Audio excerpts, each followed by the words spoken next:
to. I've got so many followers on Facebook that reach out to me and say, you know what, I didn't hate my ex nearly as much until I walked into that first family law office and the attorney looked me in the eye and said, you know, hey, you're not going to get 50-50 in our state, so I need you to help me dig up dirt on your ex.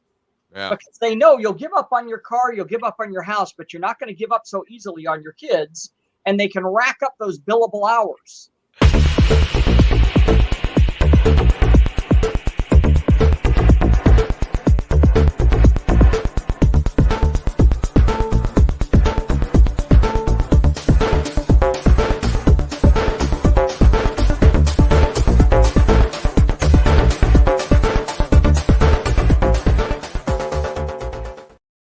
And welcome to Tearing Down High Places. My name's Average Joe. Hey. Sorry, I'm interrupting myself. Yeah, back in the tech room here, doing a little editing. We realized there was a couple of very important announcements that we didn't make, so we're going to make them right now. Okay, first one, you might be aware of this, but if you're not, this is a good reminder. Next week at Cornerstone Church, 515 Mount Laurel Road, we've got VBS. So bring your friends that have kids that are 4 to 12 years old and let them know it's free. Come on out. August 5th to the 9th. That's starting Monday this week. Great time to bless somebody with some, right? So that's that. Remove there. And then 1 week later, which is in 2 weeks, depending on when you're watching this, August 16th, today's guest, Mark Ludwig from Americans for Equal Shared Parenting, is bringing his 50-50 tour right here to Cornerstone Church. It's going to be from 6:30 to 9 p.m. We're going to have a lot of folks that aren't Christians, don't go to this church. They're going to be coming as guests. Would love to have some people from the church there to greet them. There's going to be multiple speakers talking about the importance of shared parenting legislation to ameliorate the damage done by divorce and family courts. So you're going to learn more about that in the rest of the episode. So I'm going to get off of this real quick. But the agenda, if you come out Friday night, they're going to have their political game plan, the number of committed sponsors they have, which is about 30 states. They're going to talk about how they got those commitments and what commitments they have. They have over 120 pieces of legislation that are going out in 2025, and there's ways that you can support them. Also, if none of this legislation feels like something that you could use to help bless a friend, neighbor, or relative, what you could do is just come out to learn how to speak better to our own New Jersey legislators, because that's part of Mark's agenda, is teaching people here in New Jersey how to get in front of their state assembly people and state senators and local legislators as well, to help them pass good legislation to love our neighbors. So that's the plan. Come on out. That's it. Hey, thanks so much for taking a brief break. I'll see you later.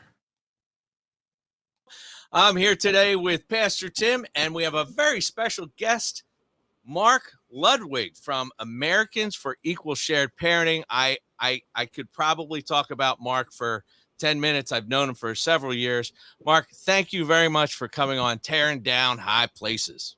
Hey, thanks for inviting me, Joe. Yeah, we've known each other for quite a while, at least, I think, 7 years or so. Yeah. Oh, okay. I think it's. I didn't know you guys were old friends. This is great. We are. We're brothers in arms is probably the best way to describe it. So I'll just start describing Mark a little bit. Mark runs this organization, Americans for Equal Shared Parenting, and so it's a national organization. It's a political organization going after national legislation and helping individual states work on state legislation for equal shared parenting after people get divorced. So a lot of people that are in our audience, Mark, they don't even know what happens when you get divorced, because a lot of them are very strong Christians. So can you give us an idea of what the battle is out here? What are we fighting for? Yeah, and that's why I appreciate you having me on, is so many people are unaware. I was unaware until it happened to me. I grew up in the most typical Beaver Cleaver neighborhood you could ever imagine. My dad was a chemical engineer. My mom was a stay-at-home mom. Every mom on the street except for one was a stay-at-home mom. There's only one divorce that I know of out of our entire street growing up. Only one divorce to this day. Wow. That entire street that I'm aware of. No divorce in my family ever. So I was pretty blindsided and almost ashamed, if you will, when I went through a custody situation. And out of respect for my son, I don't want to go through too many details. That is his mother, and he deserves a right to be able to love his mom. So I don't want to go through too many details, but a situation happened that I was left with a double whammy. One, a person that I was in love with that I found out, I guess, wasn't in love with me and ended up leaving. I ended up going 204 days without seeing my son. And during that time, I didn't know if I would ever see him again. I was literally told that I would never see him again. And so I didn't even have time to grieve the relationship that I lost because I immediately had to be focused on my son. And he was 6 weeks old at the time that she left. And it was a rough time. And I can still remember coming home, sitting on the couch and literally just looking at the ceiling and crying. And so many nights I would look over and realize, oh my gosh, the sun came up. I've been sitting here all night. I have to change and go back to work. And if I was not a Christian, 100%, I would have committed suicide. And that's why I love doing interviews like this. It's a little hard still to this day, so I apologize. But if people don't know Christ, I don't know how they get through it. I've been raised in a very strong Christian family, and not putting other people down, but I had been raised that you always have to trust God that he has a plan for your life. Mm. And the way I was raised is that if you do end it, you're saying basically, I don't see a way out. I don't trust God to get me out. Now, that's not putting down. I know there are people that have gone through with it. And so it's in no way to put them down. I know that feeling. I know how low it is. There's just, my stomach was hurting so bad. I hurt so much. I didn't see a way out. I didn't know if I'd ever see my son again. And I wanted to. And literally the only thing that kept me going was that belief that somehow God has a plan for my life, that I don't understand what it is, but I'm supposed to trust him. And it was hard. I'm here to tell the audience too. Mark Ludwig has used the talents God has given him. And well done, good and faithful servant. Yeah, not that you're done by any stretch of the imagination, but listen, I saw you last month at Liberty University talking to an organization. It seemed to be lawyers for legislative, Christian lawyers for legislative something. No, just legislative. National Association of Christian Lawmakers. Yeah. Which is exclusively legislators across the country who are Christians that have decided to come together and stand up for their Christian values in the state houses across the country. Yeah, they were just so excited you were coming there to talk to them about equal shared parenting. I don't think they ever heard about equal shared parenting, but I want to tell you, our audience probably hasn't heard of no fault divorce either, at least a big percentage of them. So I think before you get, some of the questions that I think people might be asking right now is, well, Mark, it sounds like you didn't want to get divorced. Why'd you get divorced? Yeah, what people don't understand is that, like you said, no fault divorce in the 70s swept across the country. And, before that, you had to have a legitimate reason for divorce. And then in the 70s, just anybody could just wake up one day and decide, you know what, I'm tired. I want to move on. And so that what ended up happening is the kids became the casualty. There was some, without going into all the details, there was some federal funding mechanisms in DC that started awarding states for collecting child support. And states started realizing, well, the easiest thing to do is get people fighting over child support. And the way to do that is get them fighting over time with the kid. And so in most states across the country, in 83% of the cases across the country, if a couple splits up, one of the parents, usually the mother, but I'll fight just as hard for the mother as I will for the dad, because I'm fighting for the kids, not for the mom or for the dad. But in 83% of the cases across the country, the mother will become what's known as the primary custodial parent. And the father usually is relegated in most cases to basically an every other weekend visit. Well, it's a very unhealthy, even though a lot of people think, and like I said, before it happened to me, I would have thought, well, yeah, what's wrong with that? Until it was my kid that was missing out on the bonding time with his dad. Until it was my kid that was missing out on the chance to get that bonding so that when the teenage years comes, he understands the relationship that's needed for a healthy discipline. Until it was my kid that missed out on being able to do homework with his dad. And the more research I started studying, opposites, attract. And I think God designed that for a reason. Each has a strength and each has a weakness. And as parents, man, what a great parenting dynamic. They each offset each other. Normally in one parent is a little bit more of the discipline. One is more of the nurture. One is very strict with the boundaries. One is a little more lenient with the boundaries. And a child growing up in a healthy relationship like that learns that there's boundaries, but there's also grace. But you remove one of those parents out of that relationship, and now you have a very unhealthy dynamic for a child to grow up in. Mm-hmm. And, when you look at the statistics across the country, just about every major societal problem we have, whether it's incarceration rates, teen pregnancy rates, teen suicide rates, high school dropout rates, behavioral problems, drug problems, the one common thread in every single one of those problems, they grew up without their dad. In 80 to 94% of those cases, usually 71% in high school dropouts, but up to 90% of homeless and runaway children grew up without a dad. Yeah. And unfortunately, the media is very good about talking about the dads that walked away, because it just, for some reason, they just love to be able to talk about that. But I'll tell you what, there's a lot more dads that were being pushed away than walked away. And it's become prevalent across our country. And so what I work on is, we call it a 50-50 rebuttable presumption. And what that means is that a child should be presumed to have equal access to both parents. Now, the rebuttable part means that a judge still has judicial discretion, so they can go ahead and describe, rule on, is there extenuating circumstances? Is one parent unfit, unwilling, or unable?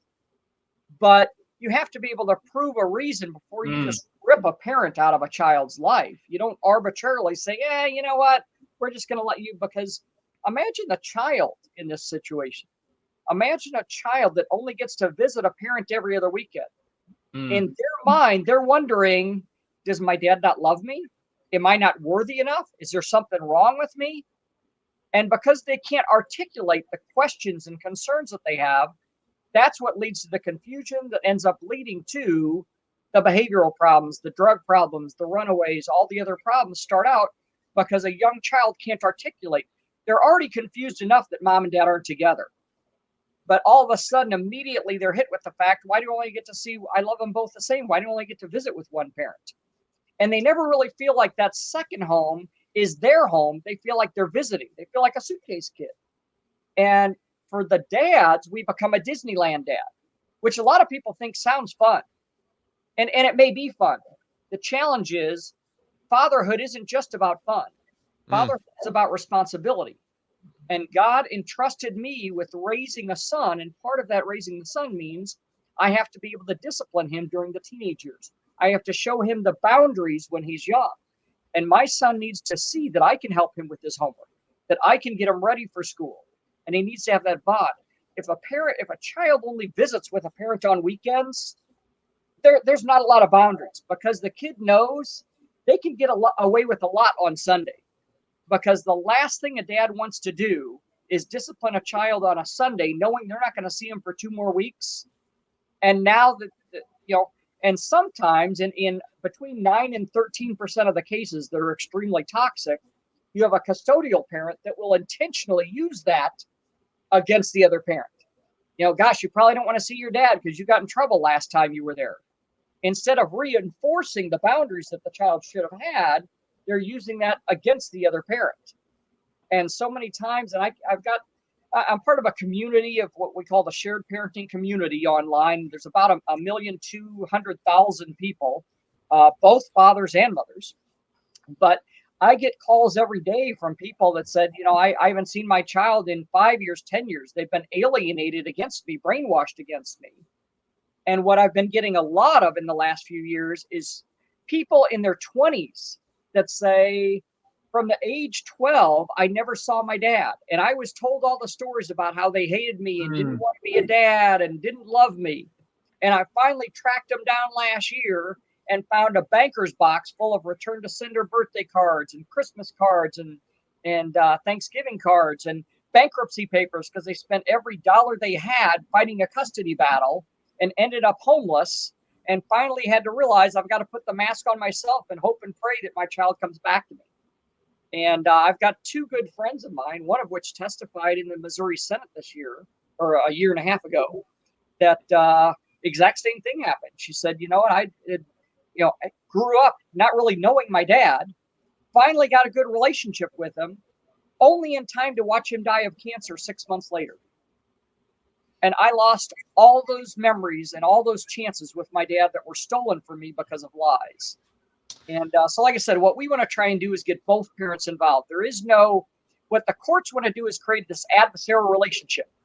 Because if there is no 50-50, you walk into a attorney's office, and the attorney's going to say, hey, look, in our state, you're not going to get 50-50. So I need you to help me dig up dirt on why you're the better parent. Well, first off, there's not a better parent. There's a different parenting style. So there shouldn't be a better parent.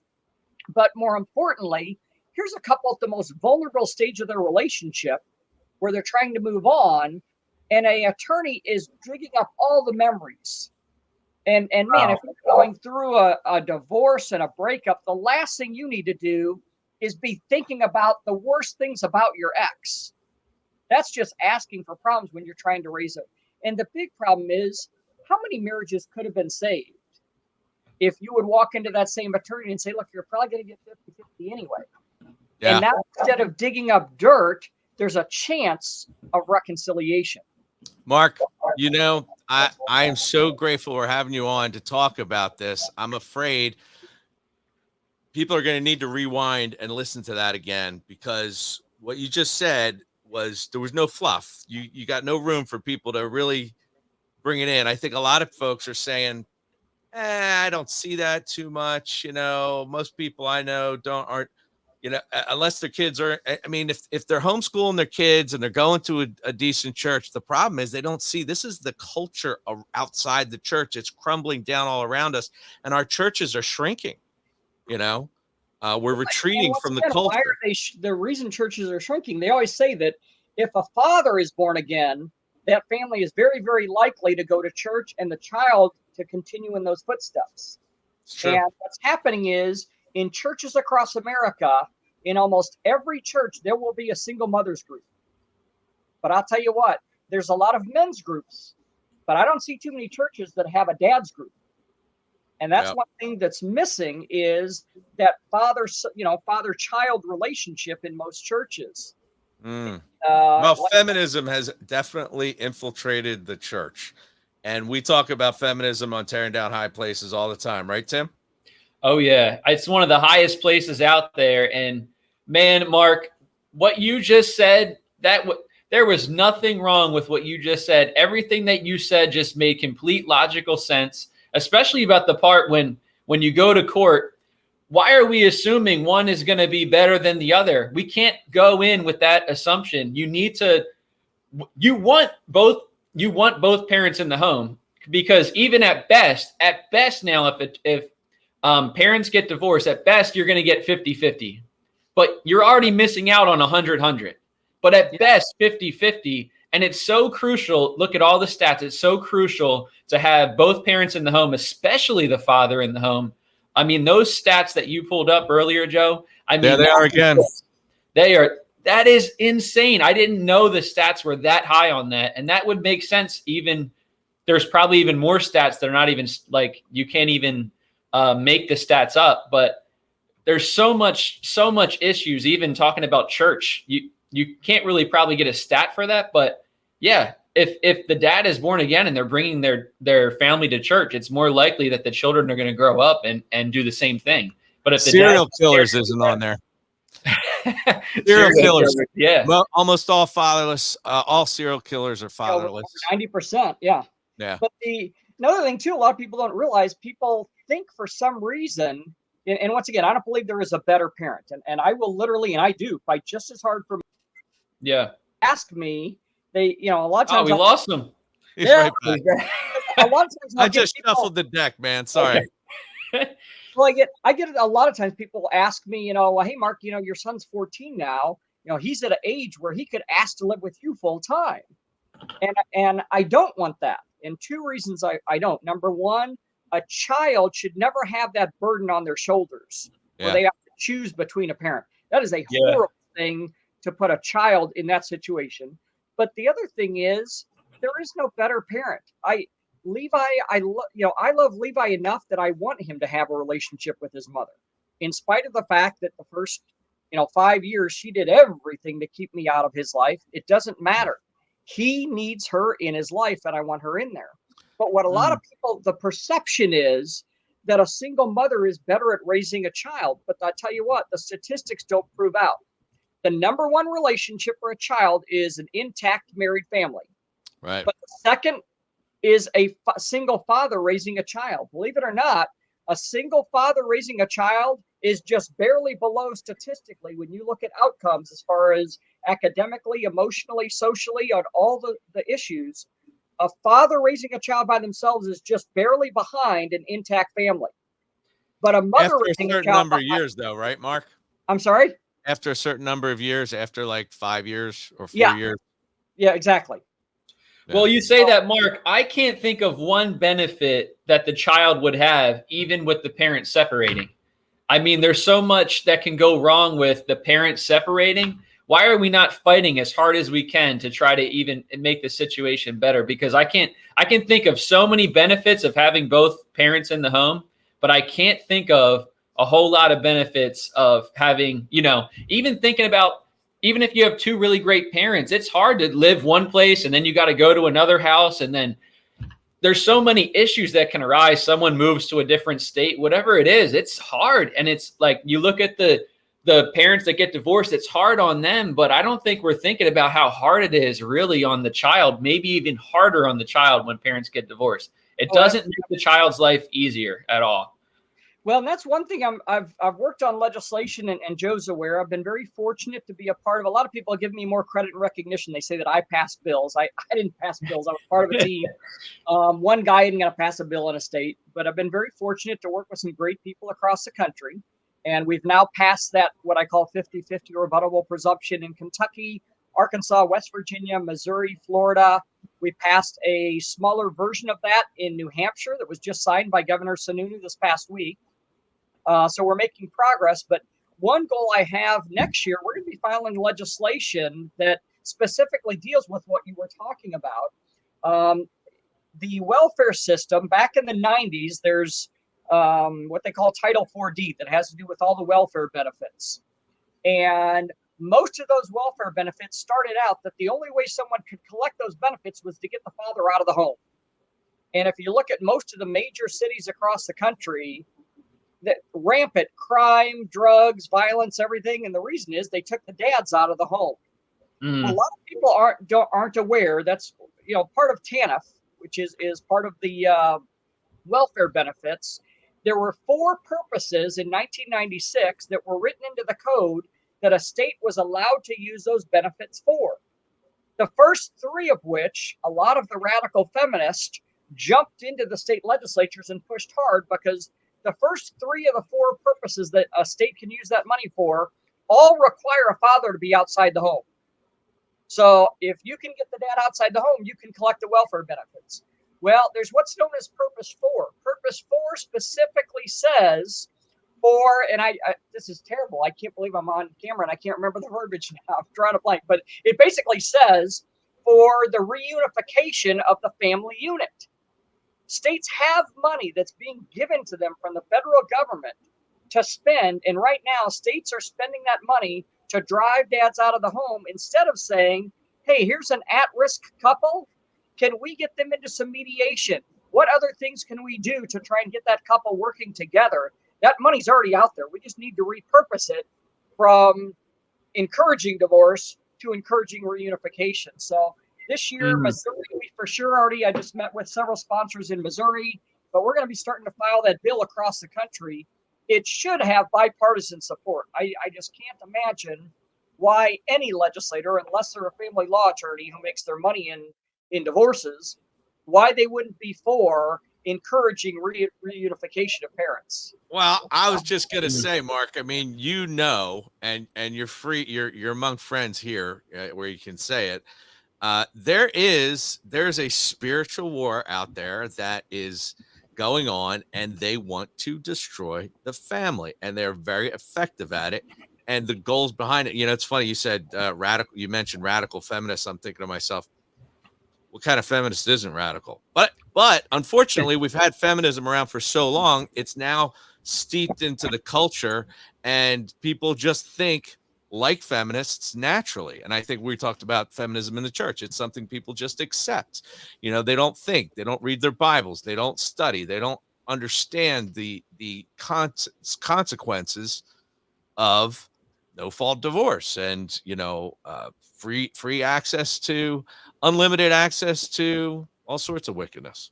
Another thing to consider is that if the father is not in the home, who's teaching that son to be a man? If there's a boy in the home, they're going to become more feminine, and it's not their fault. They're hanging around all women. They need to see a man and have a male role model in their life, and not learn about feminism and victimization. And they need to be taught how to be a man. That's what makes society better. So I think that's an issue as well.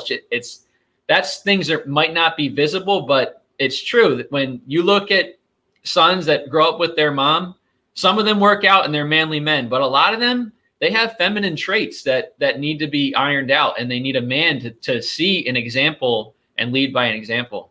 Mark, you got to go look at our episode last week. Tim's wife was on, and she was smacking down the feminists. She was awesome. But you bring up a good point, is that they're around, most teachers are women, so they're going to be around, right. Teachers all during the day that are women, and especially what's going on in public schools nowadays, really scary. And then they come home at night, and like you said, or you get the other extreme where there's a revolving door of men coming, and that's the thing. That's worse. A lot of us is most people who've been through a divorce, a boyfriend that a woman meets at a bar could literally have more access to the child the next day than their own biological dad has. And I've seen so many situations where somebody, someone is dating a convicted felon who lost custody of their own kids, but they're allowed to see the father's child every day, the majority of time. And that's how heartbreaking for the father to even think about that someone else is raising their son and things like that, especially maybe even a felon. That's heavy. Yeah, and that happens. I have a lot of my followers contacting me that say that. They're like, my ex just started dating a convicted felon, and I'm getting every other weekend. Wow. Yeah. That is insane. I think, Joe, it might be good just for the audience to talk about some of the reasons for divorce and when it's okay to get divorced. In Matthew 19 for sexual immorality. But I also want to say that doesn't mean you have to get divorced. That's just an allowance or a what do you call that?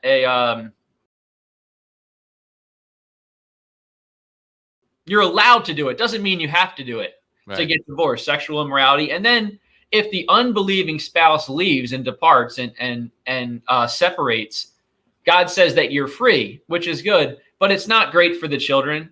But Malachi 2:16, God says what? He hates divorce. So I think that we should be a culture that doesn't support divorce, but a culture that also hates divorce and doesn't want to see it, and fight for what God says is that what God has brought together, let no man separate. And I think you can even, it's mainly for, people becoming one, but I think you can even apply that to the children. When two people become one and they have children, we don't want to see anyone in that family separated.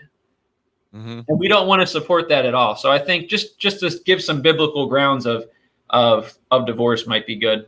No, that's great. You know what else you got to remember that Jesus says only for sexual infidelity. Paul does not go against Jesus when he says you're free because your spouse abandoned you. Abandonment is adultery. It's spiritual adultery. Yeah, true. And So the reason why he allowed it was for a time was for the hardness of our hearts. right. And really from the beginning, God doesn't want anyone to get divorced. So if you can stay with your spouse and if you're a man, love your wife like Christ loved the church and giving yourself for your wife, and then women respecting and submitting to your husbands. It's the biblical way. And guess what? It works because that's God's design. It isn't man's design. Man's design of this, father being here, woman being here, and then we're helping out and supporting this. The state is okay with that. It's not good. It's a high place, and I'm glad we're trying to tear that down today. Tear it down. As Joe brought up too, there's a war on the American family. We've all known. You see every when I was growing up, there was Leave It to Beaver, where Ward was like the pillar of the family, and the Brady Bunch, and Right. all these wholesome families growing up. Nowadays, I challenge anybody to find any show or any movie where the dad is the hero. In every show and every movie, the dad is the goof, the dad is the butt of the jokes. And mom's packing two heavily armored. She's packing a gun on each hip, and she's blowing people away. I mean, she's all violent, and she's even when you watch crime shows. Yeah, sorry, Joe, to interrupt. Even when you watch crime shows, you see the women as like the one taking down the bad guys and stuff. I'm like, in reality, that wouldn't happen. Like, no offense, I'm not a super strong guy, but if a woman is trying to chase me down and tackle me, it's probably not going to happen. But in these shows, it's like an every show occurrence that something like that happens. Yeah, and there's just a total war on, and because they realize if they can get the dad out of the house and break the family up, now all of a sudden it's very easy to get all the societal things that they want going on, to get people depending on the government, to get them dependent on the state, to really push the leftist wacko agenda. Because the only thing holding that agenda from getting inside is the church and the family. That's the buffer. That's the boundary that we have. And if they can and what's the easiest way to break down the church? Break down the family and get people going to some of these woke churches that are more interested in filling the pews and not worried about preaching the gospel anymore and watering things down. And all of a sudden people just become receptive and tolerant. I hate that word. Mark, the highest places, I think what you're making me realize is the highest places are always against the children. Every single really high place, like look at abortion. The children are getting mutilated before they have a chance to be born. And look at like transgenderism and everything like that. It's messing with the children. And then the father's not being in the home. It's messing with the children. The devil is attacking our children. And as men, we can't let it happen. As men, we got to do better. And as a church, we got to do better preaching the gospel and preaching the word, what the word says, and try to get people to change from that woke ideology and that feminist thinking, all of that. It's horrible for the children. I think we're just so worried about the mom and protecting women. That's great. But let's try to protect all people, and especially the children who are the most valuable in the kingdom of God and the greatest in the kingdom of God, who have angels with them all the time. And people are going to face serious judgment for messing with these children, especially children of the Lord. That's glad too for that National Association of Christian Lawmakers. That Senator Jason Rayford that founded that organization has just done a phenomenal job of standing firm and getting people who are going to stand firm in legislatures all across the country. So it was just a neat experience to be there. That's a good group. I want to show 2 minutes of that clip there, because if you want, Mark, this is the last 2 minutes. We saw you were sitting here, and I don't know, you got a little iced tea going on there, and I'm just going to show this. This was really great, man. I think this is like, I want to do this because this is like a victory lap after watching you for so many years. We're going to keep this moving because we are very short on time. I'm going to take one quick question from Senator Abraham. Just a little housekeeping here. You said you had 29 states. Are most of those states have the same legislation? Fairly similar. What I'd like to, because we need to get his model legislation. If the majority of states have one particular one, we'd like to see that. That's it. Thanks. So I was going to say something, but Senator, I'll just let you do this if you want to. So I was thinking we should take this up as a potential model policy. So would you like to make a motion? Yeah, I make a motion, we take this up as a model policy and get the best ones of the 29 states that he has and put it together. Okay, and then is there a second? And the model state is Arkansas, by the way. Okay. Second is Representative Vance, seconds. All right, so all those in favor, say aye. Are any opposed? Great. One more, and that is, I'm going to say that I think we should also, I'm going to make a motion that I think the Bible makes it clear that you shouldn't be divorcing for any reason. In fact, Christ speaks directly about that in one of his teachings, and I think it would be great leadership on the part of this organization and the part of this committee if we would, as a work product, begin the process of looking at a model policy to repeal no-fault divorce in all 50 states. Yeah. Would anybody like to second that? I'm All in. right, all those in favor? Let's Any do it. opposed? Okay, great. Mark, thank you so much for coming. I think you got more than maybe you thought you would here. At least I hope you Thank you did. so much, Yes, you guys. I really did. And we look appreciate forward it. to working with you, brother. Man, I just love that. Love that, Mark. I just want to Great do work, the Mark. victory lap. That's Great great. I work. get goosebumps. The thin thread that happened. You don't see it, but there's about 10 legislators on each side of the panel. It's what National Association of Christian Lawmakers does at the end of their week-long conference. They all get together and they vote on model policies that basically every member agrees to. That hey, we're going to support this policy in the state that it's introduced. And my goal has always been to partner with larger organizations in that what I call shared parenting community. We get a lot of people who mean well, but they have no legislative experience and they come across as angry dads or threatening. They just really don't know how to get legislation passed. So I've always thought we need to hitch our wagon to other organizations that believe in the family. And but normally when I got invited to this place, I thought it was going to be literally a 4 to 6 year process. I'm thinking, okay, the first year I go there, I'm a nobody. I'm going to try and introduce myself to as many people as I can. The second year, hopefully 2 or 3 of those remember me and I can meet some more people. Maybe about the 4th year, I'll try and introduce something. It'll fail, but I'll come back. And by the 6th year, it'll be passed. This was my first year out of the chute. And to have them within 20 minutes of me walking or 25 minutes of me walking into that room, it just so happened that Tom Oliverson, who was the chair of the committee that you saw that talked about no-fault divorce, we've worked with him in Texas. We had worked with Mary Bentley from Arkansas, who was also she's on their national board of directors. She was in that room. That's why I referenced Arkansas. We had Senator Azinger from West Virginia, who helped pass that bill, that were all in the committee. But the other thin threads, I had my eye on this committee for a while, and their board of directors, there's a guy named Bob McEwen, who's a lot of people consider one of the top 10 most influential behind the scenes guy in Washington, D.C. If you watch the news and you know who you're looking for, you'll see him all the time as being interviewed. But Bob McEwen heads a group called Council for National Policy. There's a guy named Tony Perkins who heads a group called the Family Research Council, which is one of the larger organizations out there. A buddy of mine, Bill Fetter, that's an author that's originally from here in St. Louis. There's David Barton from Wall Builders down in Texas. And then Jason Rappert are all on the board of directors. Oh, and this Mary Bentley from Arkansas. They're all on the board of directors for this National Association of Christian Lawmakers. And, and Mike Huckabee, who had me on his show, that's a big supporter of mine. Those are their board of directors. And what is the thin thread that we would have 7 of their board of directors, all supporters. And the funniest thing is I had heard about them and I knew I wanted to, but I'd never met their founder, this Jason Raper. And I had been invited by Bob McEwen to go to an invitation-only meeting. This was about 4 months ago in California. And they choose where you sit at dinner because they wanted you to meet other people.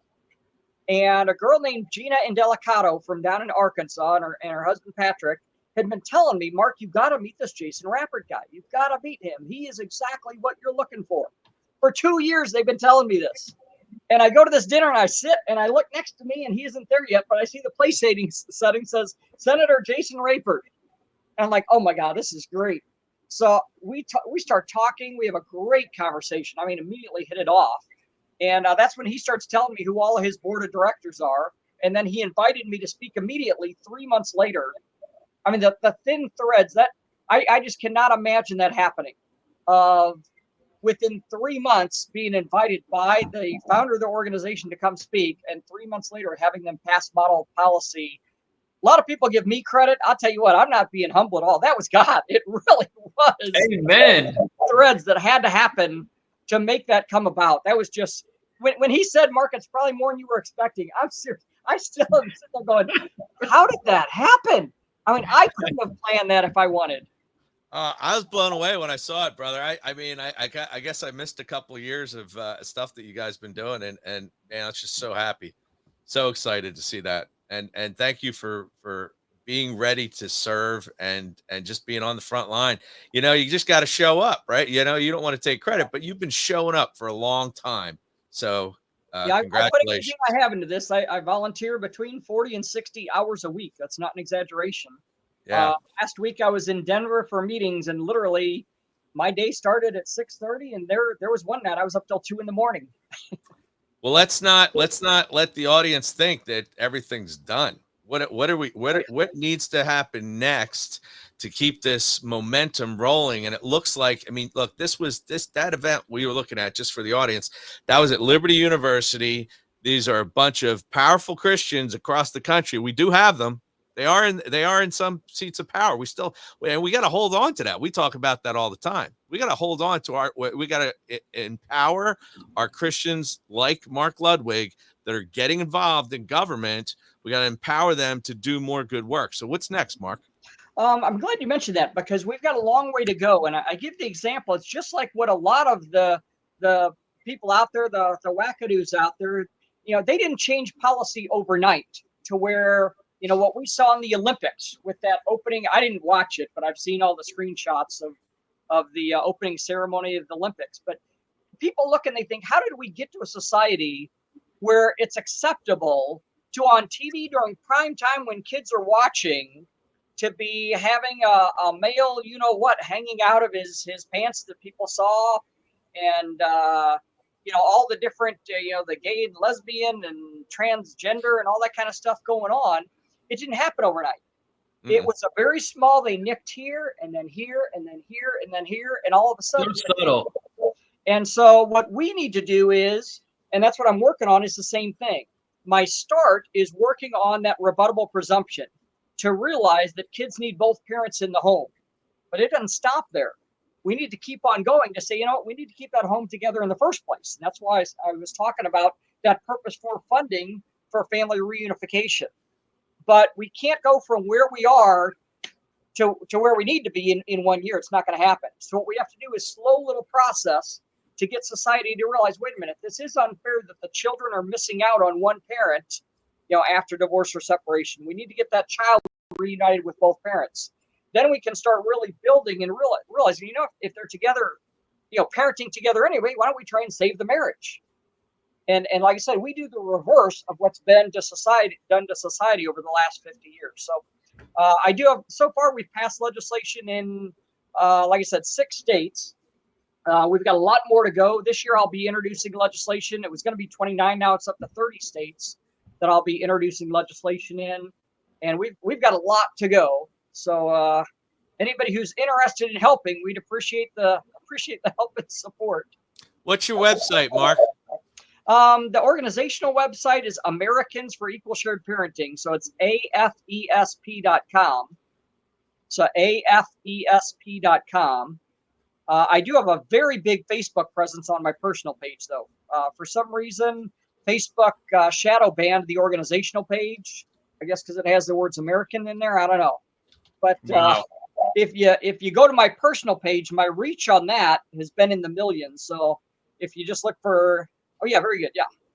But if you just look for my personal page on Facebook, that's the easiest way to follow what I've been up to. You're being shadow banned because you're trying to save families, and you're trying to save marriages, and you're trying to save kids. And that's not what the spirit of the age wants to do. The zeitgeist is against you, you know? Not a So doubt. We've got to empower you, Mark. I think you're talking about, you may even come to New Jersey in the near future. Mark does these, Mark goes from state to state to state, wherever he can get a bunch of people together to rally behind pushing legislation through to help kids. And oh, by the way, you know what we got to tell Mark, you know what we got to tell people? Tell them the financial hill we're going up against because lawyers make so much money in divorce. Give them.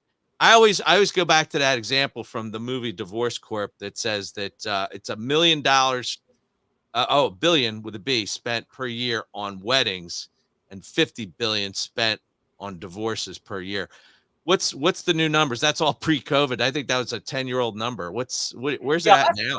It's over $60 billion for the divorce industry, and and sadly, you know, as I alluded to, I've got so many followers on Facebook that reach out to me and say, you know what, I didn't hate my ex nearly as much until I walked into that first family law office and the attorney looked me in the eye and said, you know, hey, you're not going to get 50-50 in our state, so I need you to help me dig up dirt on your ex. Yeah. Because they know you'll give up on your car, you'll give up on your house, but you're not going to give up so easily on your kids, and they can rack up those billable hours.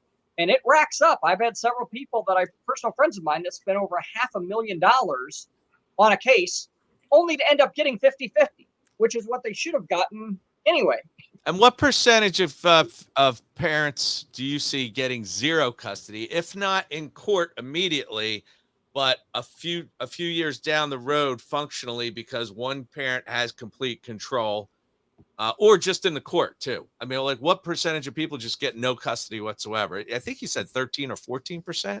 Yeah, they say that what they call the extreme toxic cases, and this is the cases a lot of times people like to try and use. They use the extreme examples of a parent who was abusive or something like that.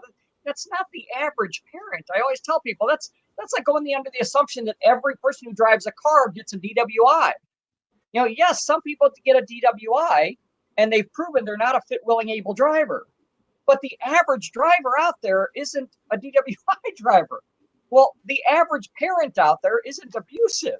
It's a very small number. They estimate between 9 and 13% are in extremely what they call toxic relationships, where there's either abuse or parental alienation that we call it, which is where they try to mentally brainwash a child against the others or use all kinds of techniques. So it's only about 9 to 13% of those cases.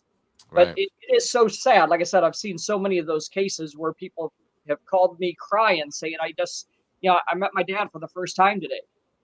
And there's one case that I know of that a guy, he used to be the executive assistant to Tony Perkins from the Family Research Council. And I met him a couple of years ago. I jumped in an elevator with him in Washington, D.C., and I had a little name badge on that said Americans for Equal Shared Parenting. And I was getting off at the 4th floor. He was getting off at the 7th floor. And he said, Americans for Equal Shared Parenting, what's that? And I said, oh, we help try to make sure that kids can have equal access to both parents after divorce. And I get off on the 4th floor and he gets off. And he said, tell me more about what you're doing. And I did. And then all of a sudden he just starts bawling. And he said, Mark, he said, let me tell you what. He said, when I was 9 years old, when I was 4 years old, my parents got divorced. And he said, I had been told that I was the reason for the divorce, that my dad didn't want to be a dad and that he got scared off at being a dad. It was too much work. So he ran off and didn't want nothing to do with me. He said, my mom ended up getting remarried when I was 9 years old. And he said, the person she remarried was a child abuser. And he said, night after night after night, I endured things from that man that you would never imagine happening to a child. And he said that happened until I was 15 years old. And he said, so for 6 years, I was physically abused every single night when my mom went to bed. And he said, finally, she realized what was going on and left him. But it was too late at that point. The damage had been done. But the other thing is, when she remarried, his last name, and I'll change the names, but we'll just say his original name was Smith.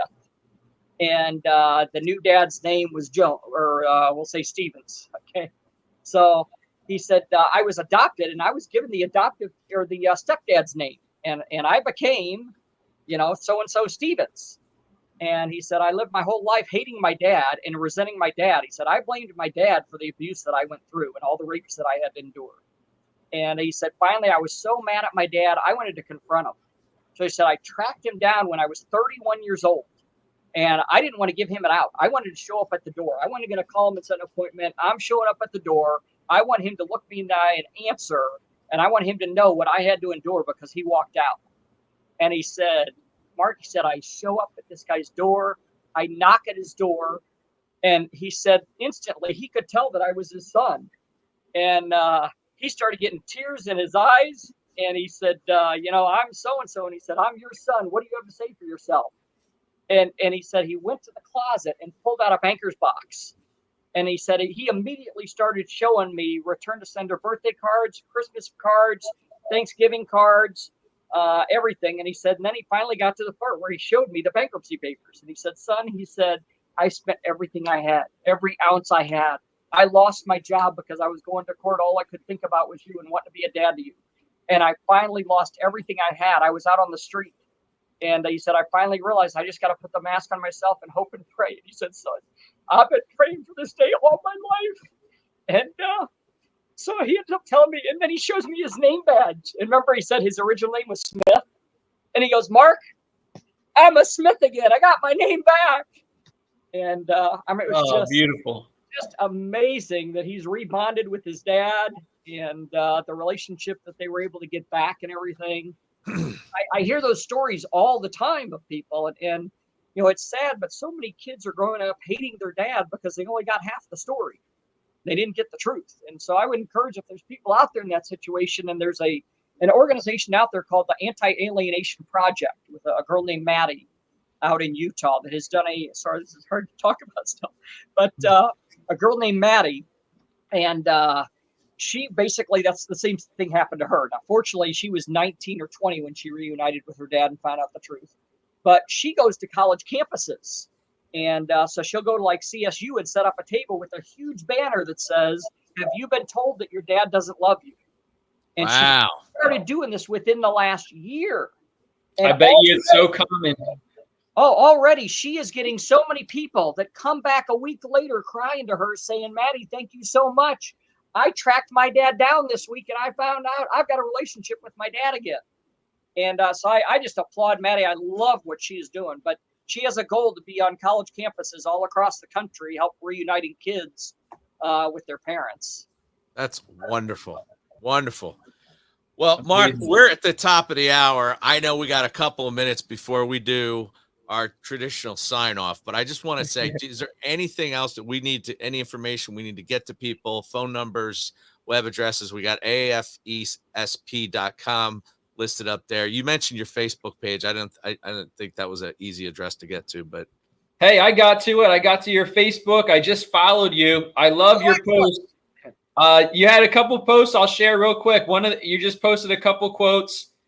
Children are not a distraction from more important work. They are the most important work. And I couldn't agree with that statement more. And I see you're doing a lot of work, and it's become your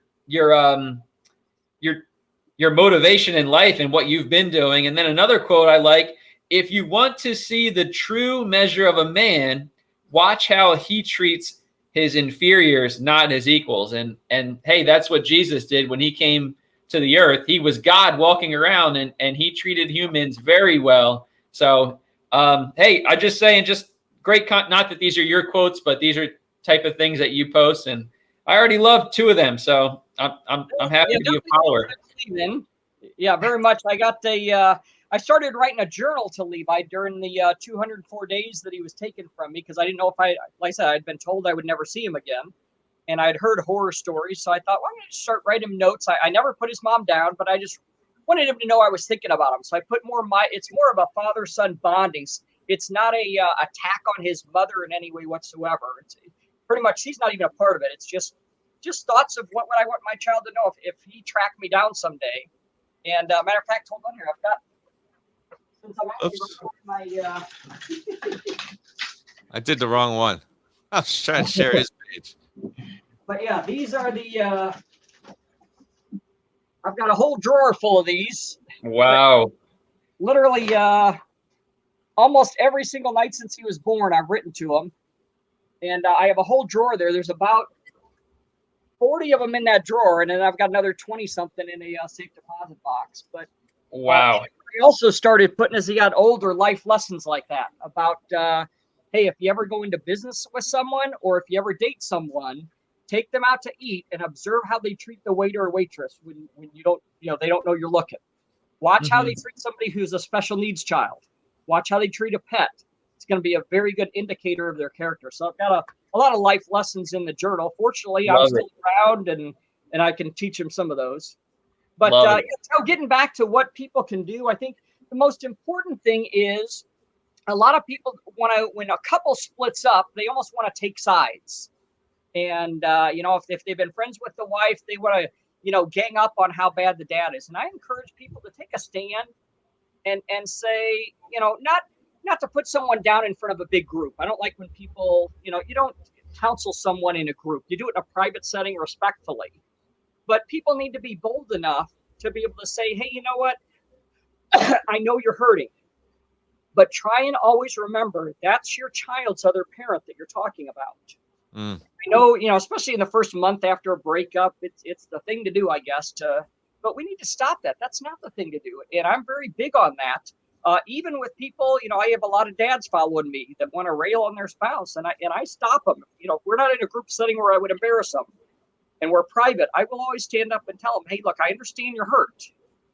But the more you verbalize how bad your ex is and how much you hate your ex and she did this, you're just reinforcing a very bad co-parenting dynamic for your child. Take a step back and ask yourself, you're not going to change your spouse. What they do is what they do. The only thing you can control is how is it going to affect your child? And ask yourself, is it healthy for your child to get upset every time? Let's just focus on your relationship with your child and not worry about attacking your ex all the time. So that's the number one thing people can do is to try and put a damper on that adversarial relationship. Hey, Mark, I gotta say, you really convicted me on that because I know some families like that where I'm around and they talk about that, and maybe it's a mom talking about their child's father. I never met the father, but from what I know about him, I know nothing about him. He could be the best guy in the world, but the way the mom talks about him, you would think he should be in jail. So I'm like, maybe that's not the case. So maybe I want to. You're encouraging me to maybe encourage the mom or whatever the other parent not to talk bad about the. Yeah, because I don't know. I just normally find that whoever's talking bad the most is usually the problem. And I'm starting to suspect that in the cases that I see it a lot, and I have a lot of friends that are, and I'm a youth pastor. Even some of the kids' moms and dads that I know. I think I'm gonna It's encouraging to me, to say the least. So thank you, Mark. Yeah, it's not always the case either way, though. Right? But it's so difficult in a lot of cases, and I know we've got cases in our church, that where the other parent's taken the child and is playing keep away. So of course you're never going to see that other person, and that other person may be speaking out there. But at the same time, I cringe every time I see someone say how brave someone is because they're a single mom or a single dad. Always ask the question, how'd you become single?